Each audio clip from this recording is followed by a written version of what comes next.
आज जब महाराज परीक्षित जो हैं कहने लगे हैं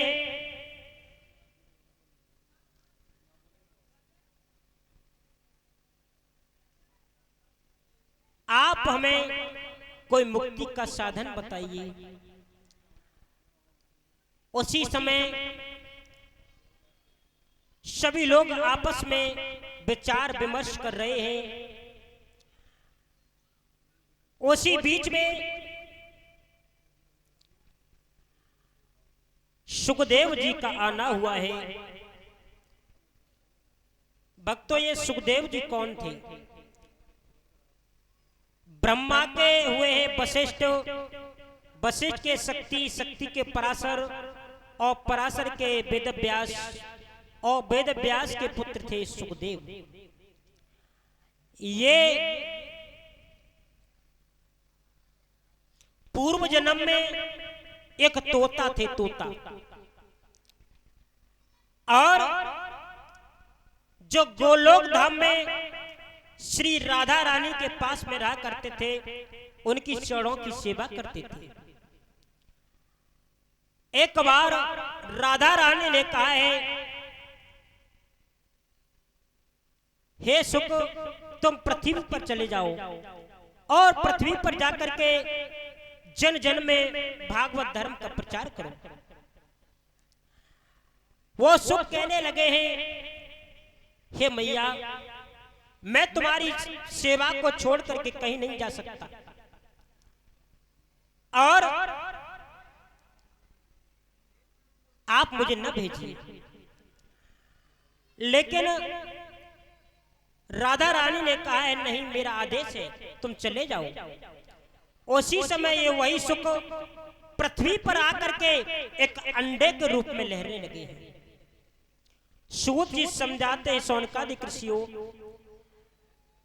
इधर एक दिन की बात है, कैलाश पर्वत पर भोले बाबा नहीं थे, मैया पार्वती जी थी।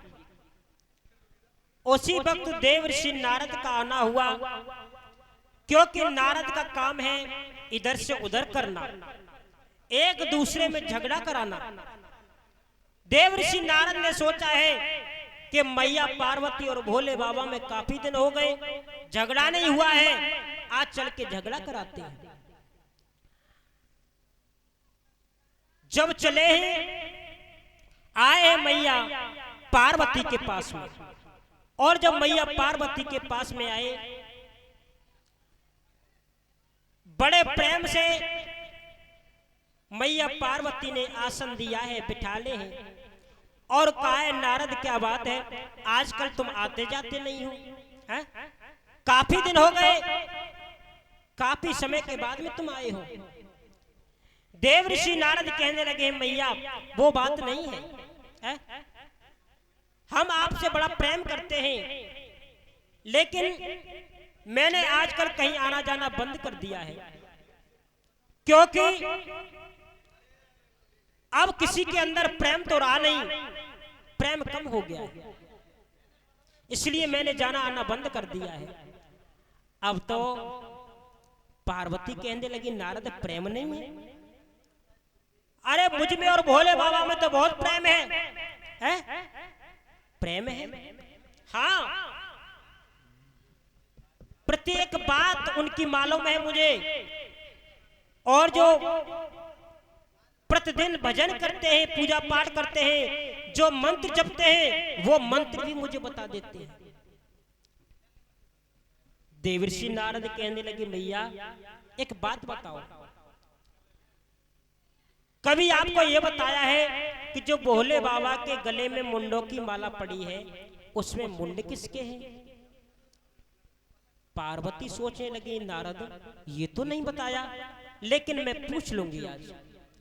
देवर्षि नारद कहने लगे, हे मैया, अरे आप कह रही हो तब से कि भोले बाबा मुझे प्रेम करते हैं, प्रेम करते हैं, जब छोटी सी बात तुम्हें नहीं बताई तो प्रेम क्या खा करते हैं? अब तो देवर्षि नारद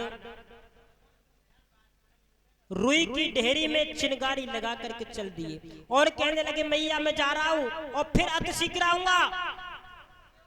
भोले बाबा से पूछना कि उनके गले में जो मुंडों की माला है उसमें मुंड किसके।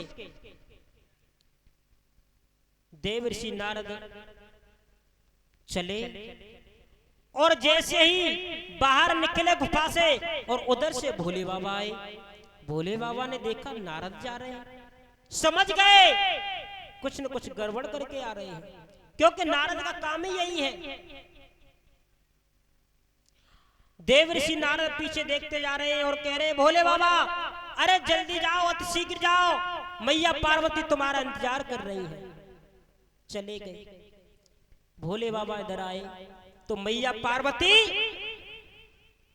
रूठी बैठी हुई है। भोले बाबा ने कहा पार्वती क्या बात है, क्या हो गया? बोले कुछ नहीं हुआ, हमसे बात मत करो। क्या मतलब? समझ गए कि नारद कुछ गड़बड़ करके चले गए।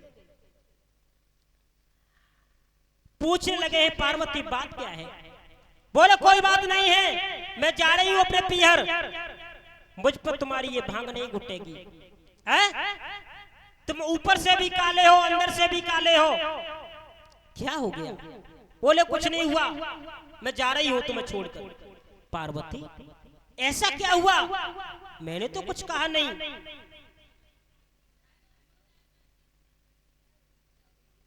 पार्वती कहने लगी एक बात बताओ, तुम कहते हो कि मैं तुमसे प्रेम करता हूं, लेकिन आज तक तुमने ये नहीं बताया कि जो तुम्हारे गले में मुंडों की माला है उसमें मुंड किसके हैं।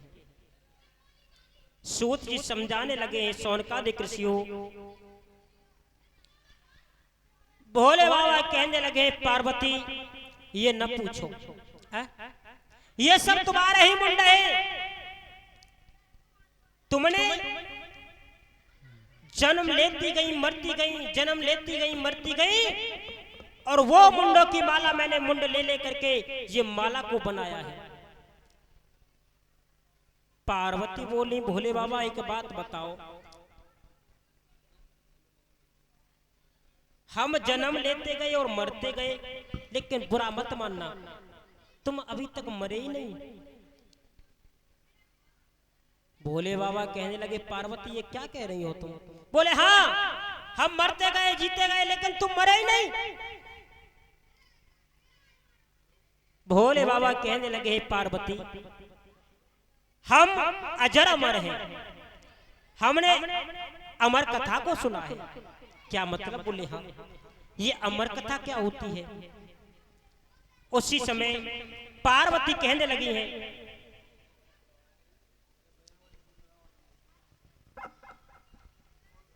कोई बात नहीं, इंद्र देवता प्रसन्न हो रहे हैं।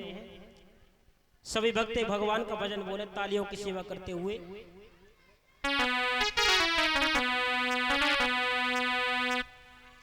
देखो ताली की सेवा करते हुए बोलना तो ये बारिश बंद हो जाएगी, है?